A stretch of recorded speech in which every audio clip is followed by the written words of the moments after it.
Welcome to Athlete Quarters. I'm your host, Mo Cosso. I'll give you a brief background about the show. This show is mainly for athletes, and we talk about athletes' mental health. On the other line, I got a special guest, Western's finest, Rashaen, Davies, a.k.a. Chubb. Just give a little background about yourself. My name is Rashaen Davies.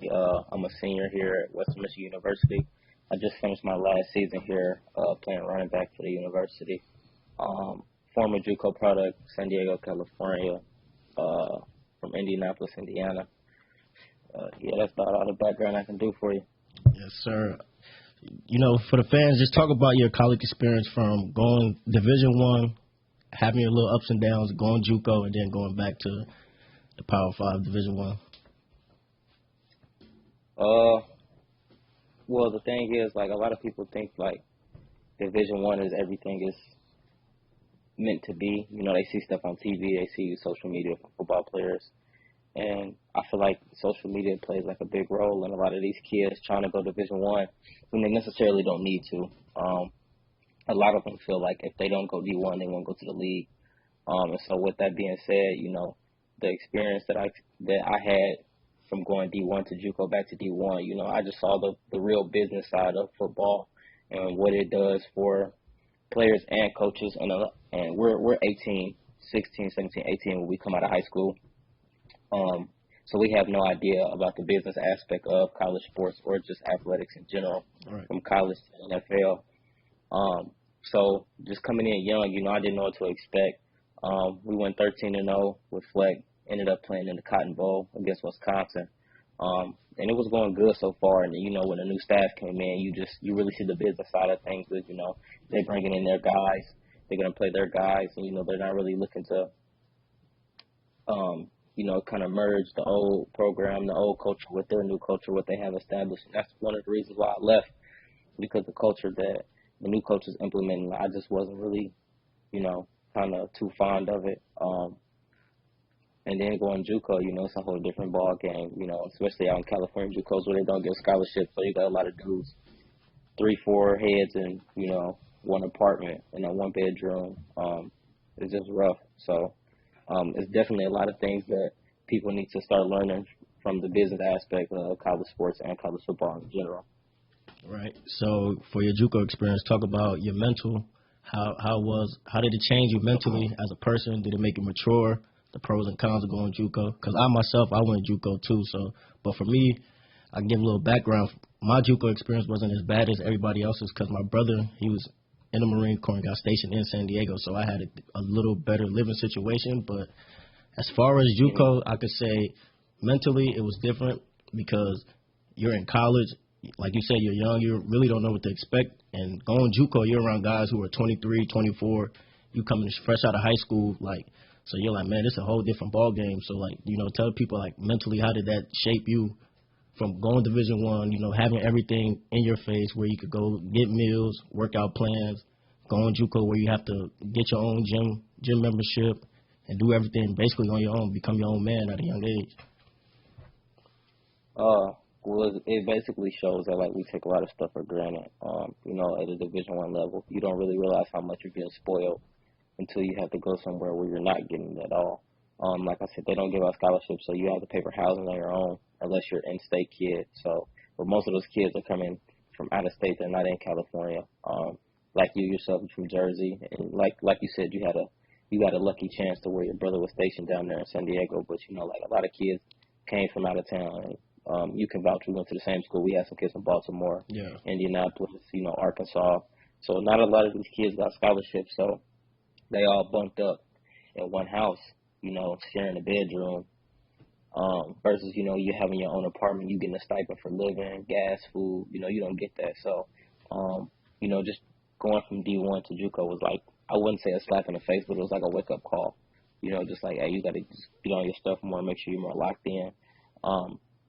Take classes more serious. Yeah, take classes more seriously. Besides this semester, I got a 4.0 this semester in my grad classes, but out there in JUCO, I had my highest GPA. It was like a 3.85. Because, you know, if you want to be able to talk to these Division I coaches, you know, they're going to see how you act in the classroom. You know, and that's a big part in getting recruited. if you can't do right in the class, they're not gonna trust you to do right on the field. And this is a whole lot of politics that go in with academics and athletics all together. So yeah, I'll say it's just a big wake up call, and I learned a lot about myself as far as being responsible. You know, I was childish in and out of high school. I was just childish, playing around too much. But like being in JUCO, I really handled my stuff. You know, I was working a job for you and your brother at the security company with the dispensary, just trying to make sure that, you know, I could make sure I was on time, being responsible, taking care of my bills, taking care of anything that I had to pay for on my own. So it's just a different type of grind. You know, you don't have time to really slack off. Like everything is, there's no such thing as like free time. I would say if you're a JUCO kid and that's trying to take getting recruited seriously, because either, like you said earlier, you have to find a gym on your own, because the facilities in the JUCO, you know, football program are, you know, top tier. So you're gonna have to find a gym outside of school hours. You got to make sure you're staying in shape. You got to make sure you're still watching as much film. It's different from a Division I, you know, football program. You know, I can go to the locker room right now and just turn on some film on anybody I want to watch. You know, the JUCO facility is locked after like 6, 7 o'clock, so I can't even go in there and, you know, make sure I'm up to date on film. So you have to make sure you're watching film at home on huddle by yourself.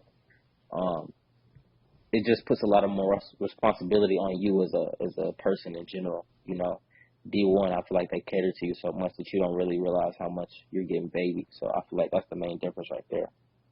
Right. So for your as far as your mental at JUCO, you know, let the people know where you at mentally. Like, how did you feel, you know, coming from D1 and be like, man, did you feel like you had to step back, or you was taking a loss, or was it like, I needed this to get me where I need to go? Well, I feel like it depends on, you know, like what side of the grass you're looking at it from, or, you know, how you look at the glasses, half empty or half full. You know, I ain't gonna lie, when I first got there, it was like, damn, like I'm in JUCO, like, you know, I made a decision off of emotion, and it was just like, you know, I'm out here now. It was like, shit, like, what do I do? And at first it was just like, you know, like I said, just dealing with the change of, okay, do they have this, and finding out they don't have it. It's like, damn, like, what the fuck, like, y'all don't have all this stuff, like, and I kind of say it was just like, you know, like I was confused mentally. I was struggling because, like I said, I'm so used to being able to just have stuff given to me as a D1 player. So it kind of was a setback, you know. But at the end of the day, you know, if you're weak-minded, you won't make it in JUCO at all, because, like we both said, like, you're gonna have to get it on your own. So I would say mentally it did make you take a step back and realize what's important in your time schedule, and, you know, what's really, like, what you have to sacrifice to make it back to the college football scene. So I would say yes, it was a struggle mentally being a JUCO player.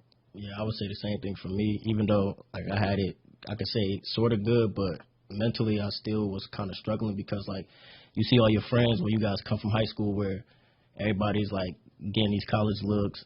Some of your boys is on TV, and it's like, now I'm not where I need to be. Because that's how I felt when I was at JUCO. I'm like, man, all my dogs is at these big-name schools on TV, you know, getting all this love on Instagram, and I'm over here at this little-ass school. So I had to lock in and, like, realize, like, man, I'm the reason why I'm here, and I can't blame nobody but myself. But then when I got to JUCO, you know, life happens. I caught an injury. I tore my ACL.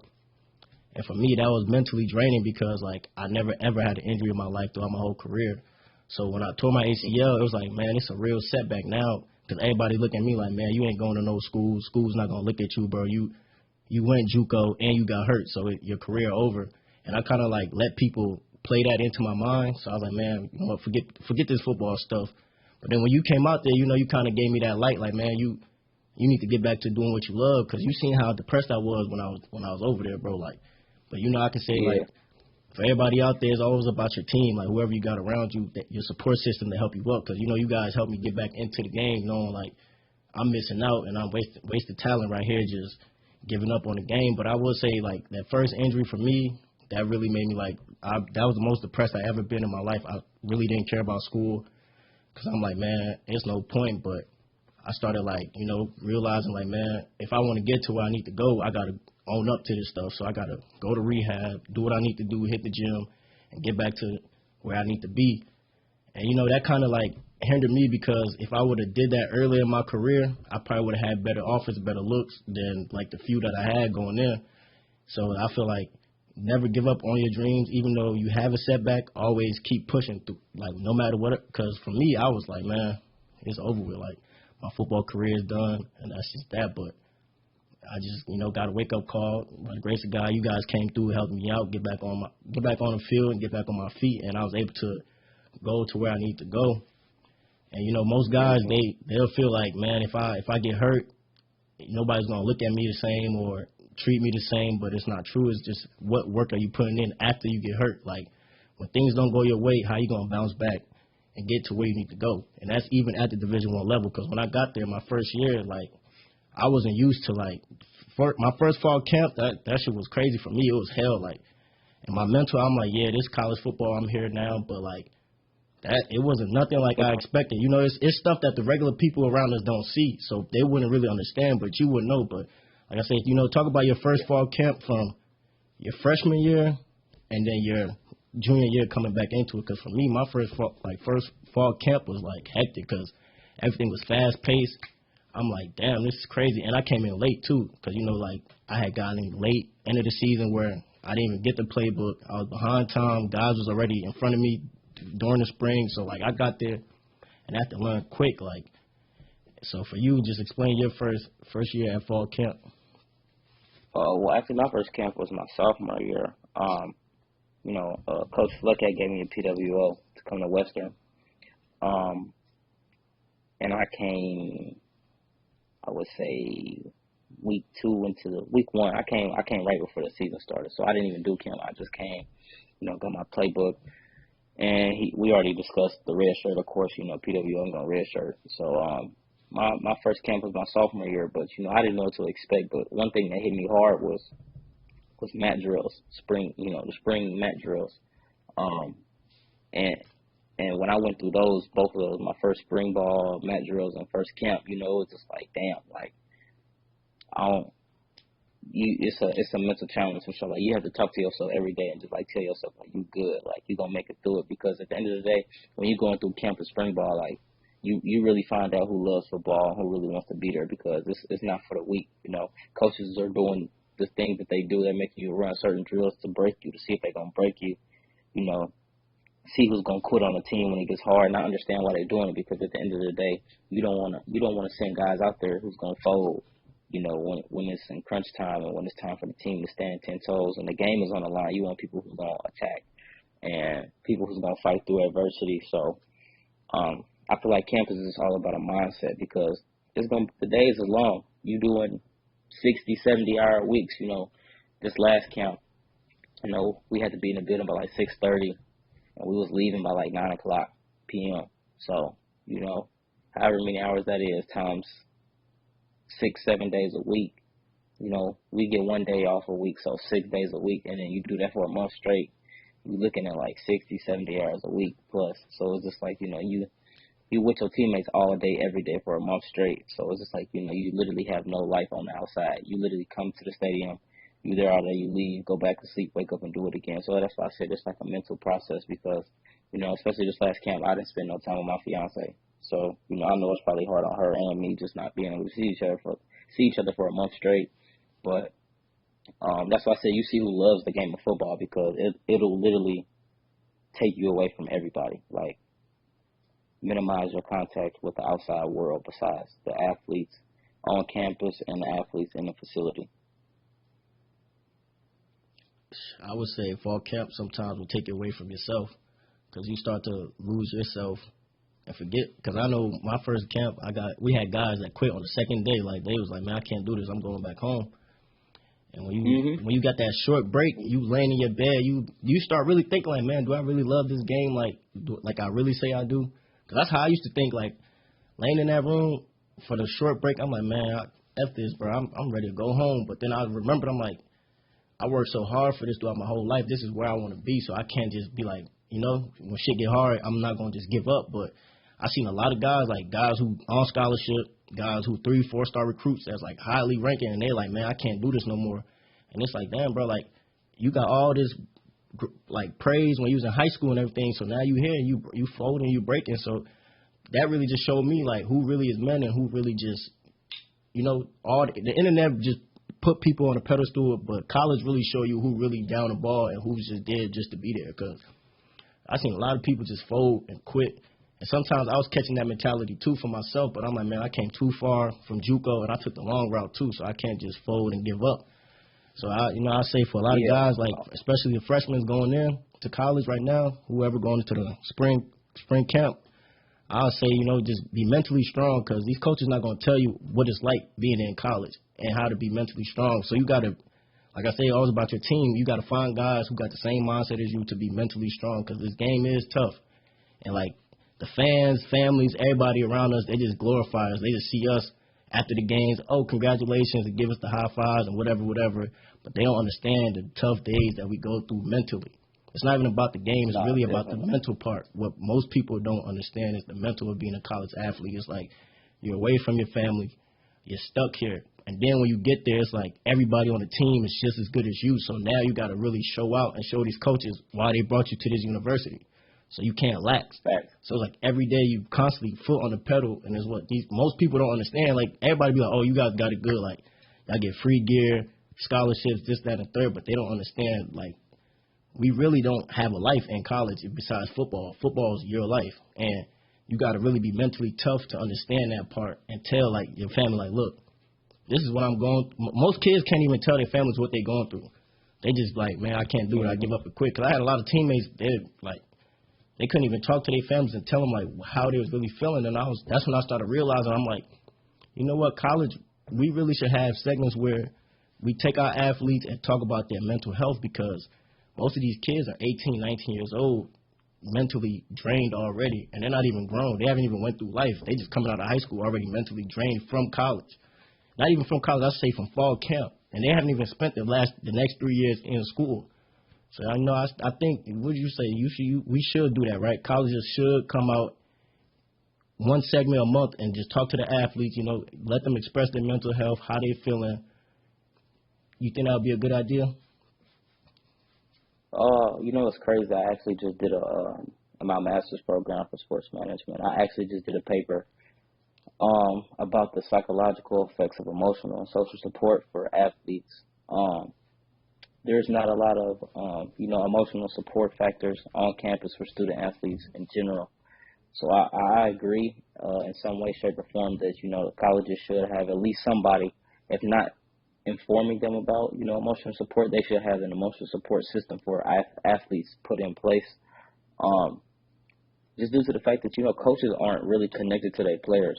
This past season really just showed me, like, a lot of players, especially with me tearing my ACL last year and not playing this year, a lot of guys really confided in me this past season. And, a lot of the coaches just don't know what's going on in their program, because, nobody sits down and talks to the athletes and asks them how they're doing. It's just wake up, go to practice, 5 days out the week, okay, let's play a game on Saturday. And, nobody's really checking in with them. So I agree that, something should be set in place for, athletes to be able to express their feelings, their emotions, especially what's going on in their everyday lives. And I feel like sometimes the coaching staff doesn't really take into account, what we have going on outside of the stadium. They just really focus on, like, hey, you're here to play football, you're here to do this, you're here to do that. And it's just like, okay, like, well, you get to go home to your family, $500,000 house, and your family, you get to see them every night, every day. Like, meanwhile, I'm 2,000 miles away from you, Cam, you feel me? Like, the people I call family, I'm across the country. Like, I can't come. I don't get to see y'all every day. I don't get to see my grandparents, my mom. I don't get to see everybody every day. So it's just like, you guys get to go home to your family. So everything might not seem as hard to you, but at the end of the day, like, we're dealing with real life stuff in the real world too. So I just feel like they don't take into account the stuff we deal with outside of football, and they just try and they try and lure boy, I would say, or they try and downgrade, the things that we can go through as student athletes, and they're trying to make it seem like it's not as harmful as it is, or that we're overreacting. But yeah, I agree with your statement as far as setting something in place for student athletes to be able to express their feeling. Yeah, and talk about your injury. Like, when you first tore your ACL, had your first surgery, how did that shape you mentally after being your first, like, major injury in college? Um, it was just crazy. They said like you have like a 20 or 30% chance of like leaving college unscathed if you play college sports. As far as like even from minor to major injuries. The most I ever had up here was like a sprained ankle. A high ankle sprain, and I still played on it. Just got spatted up. But like this was the first time I've ever been like hurt, like needed surgery, hurt. It was the first day of full pads, and I had just really came back from training out there in San Diego with DC. I spent the year just going hard, just trying to be a player that the coaches wanted me to be. I got faster, I got stronger, more explosive. First day of full pads, I tore my knee. Like I really didn't know what to like think or what to expect because, like I said, I've never been hurt before, and when I hear surgery, I just got nervous. Okay.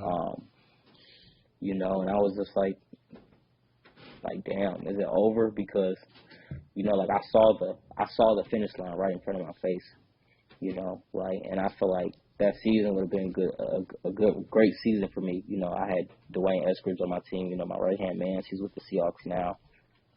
Our O-line was nice. I had Jalen Moore on the O-line. He's with the 49ers. And, I was coming in. Don't forget Bell. No, he wasn't there 2020 when I tore. He had already went to the Broncos. Yeah. No, I tore in 2020. He was there in 2019. But, with the O-line we had, I feel like I would have had a great season, especially with me, potentially backing up Sean Tyler, our running back. It was just like, I was finally getting my shot, the shot that you work for, because once you get an opportunity, you got to take it and run with it. And, I felt they was giving me a lot of reps in camp. And, we hadn't put on the pads yet. And it was just like the first day we put on pads, I tore it. And, like the coaches came up to me and just said, like, they had my back. This and this, and like some of it was like a slap in the face because as we go down the line, like they're not talking to you as much. They see you don't speak, and it's just like damn, like I thought you had my back, I thought you was rooting for me, but it don't seem like it, and there's plenty of times where I just wanted to say, like forget this football, like like they don't even care about my mental health, they don't care about my feelings, they don't care about none of that. I didn't risk my knee for you, and you're not even speaking to me. Like it's just a whole bunch of. And that's why I said like so many high school kids don't understand the business aspect of it, and the real intentions of some of these coaches. And then I've been having complications with my ACL. Actually, I've had 4 or more surgeries.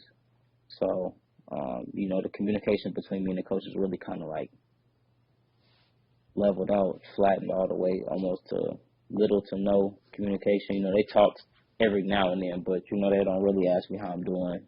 So my position coach does. I said that my position coach, Coach Babb, does. But as far as the other coaches, you don't really hear from. At first it's like, hey, we're rooting for you, praying for you, and then when everything doesn't go your way and the cards don't fall in your favor, then it's on some, they don't know who you are or they barely communicate with you. So, like, that can cause a lot of mental stress, too, and frustration within yourself, disappointment, depression, all that can lead from that, so. Yeah, I hear you, because that's how I was in the spring when I tore my ACL again.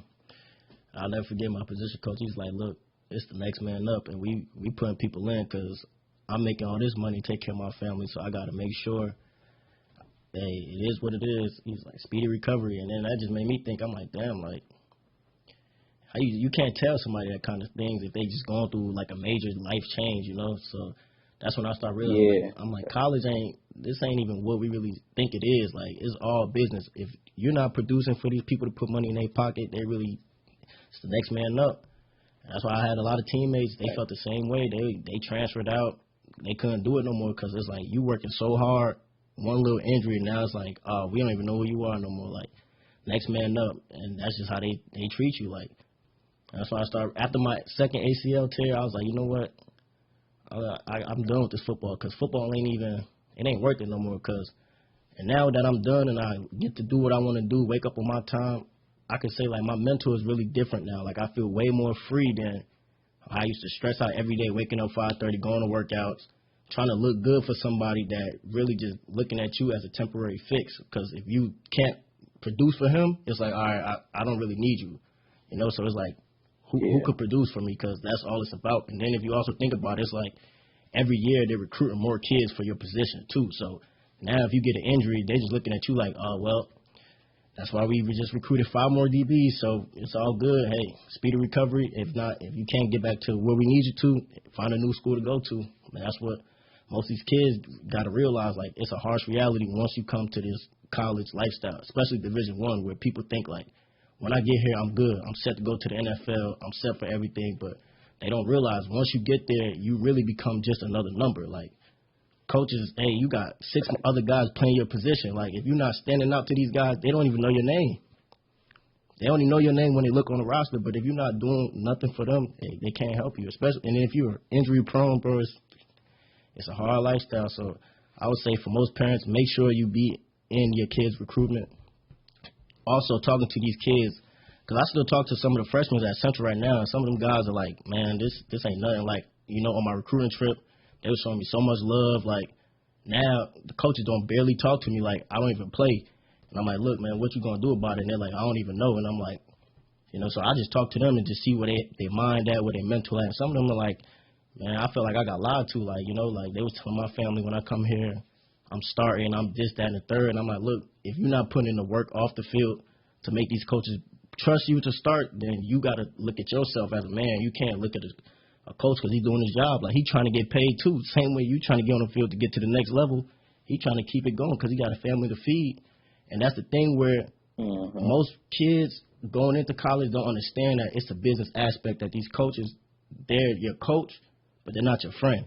It's a difference. They come off to you as your friend during recruitment, but once you get to that school, he's your coach. He's not your friend. So whatever he told you during your recruitment to make you feel welcome, that shit is out the window. He's here to get paid, and you're here to do the job that you're here to do. And if you can't produce, he has nothing to do with you for real. So that's why it's like kids need to we need to just start shedding light on these type of topics where we letting these high schoolers know, like, hey, man, when you get here, always make sure your mental health is right. If you need to talk to somebody, talk to somebody. If things ain't going your way, reach out, like speak to somebody, talk to your mom, your parents, just get that, because your mental is everything you got at the end of the day, because when this game is over, this game is over, but you can't leave this game without your mental.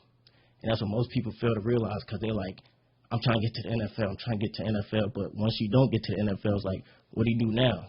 Like, and now everybody's walking around here depressed, like, oh, I was this big-time athlete, I was this big-time star, but it's like you was, but okay, what else? So, I just want to let people know, it's like, man, take care of your health, take care of your mental. The game is always going to be here, but it's going to be here after you're gone, and it was here long before you. So, just make sure you're taking care of your health and your mental health at that. So when you're in school, like, what it's about. Like, okay, this is business, so I got to treat it as business. I can't mix my feelings with business in school. And that's what most of these kids, they be here 3 to 4 years, and they still can't get that factor. Like, they're like, damn, why coaches don't like me? Why coaches don't do this? And it's like, bro, it's not he don't like you.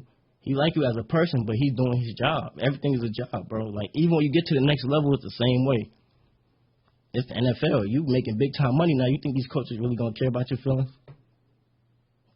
Because they, so that's just the harsh reality. Is like, I feel like the NCAA should tell these kids and parents, hey, look, this is business, and it comes down to money at the end of the day. So whatever we tell you is whatever we tell you, but realistically, it's all about money, man. And I see a lot of these kids. I wouldn't necessarily say that it has to come from the NCAA. I feel like, it should come from the coach himself, and I've run across a few coaches like that, and, Coach Fleck was successful because of the stuff that, he preached and how he went about business. He might not have said stuff, particularly in the right way, but he said it to be more upfront and, and truthful and honest. Like, if he wasn't good enough, he would bring you straight to his office and tell the players, like, hey, look, I'm glad that you're a part of our team, but you're just simply not as good as I thought you were. We can help you find a new home, but I don't think you'll play here ever while I'm coaching.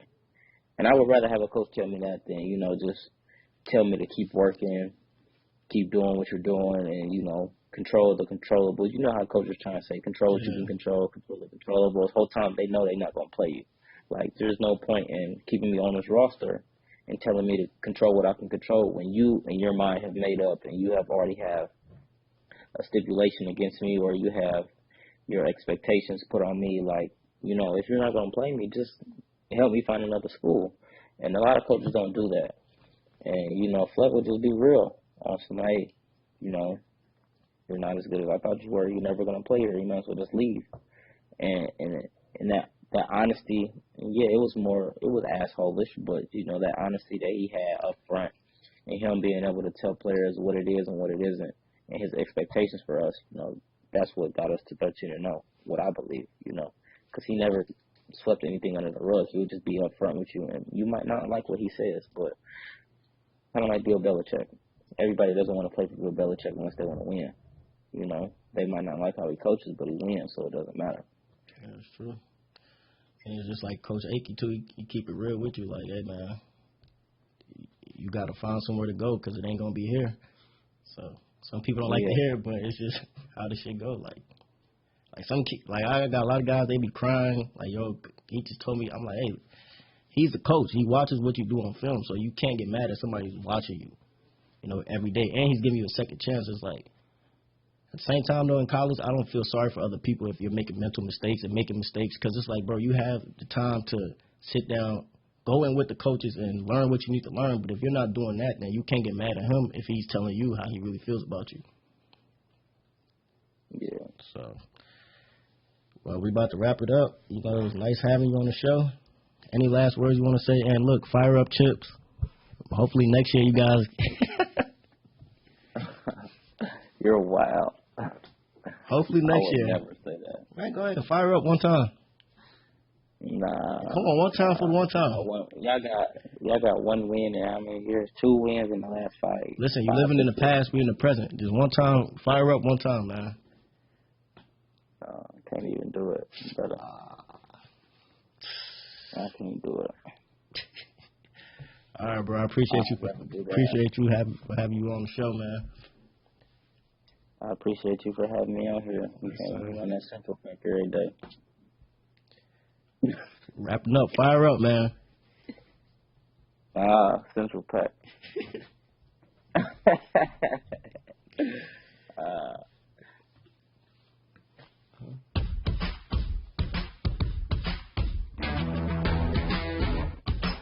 That's the end of the show. Catch us live next week. Back in action.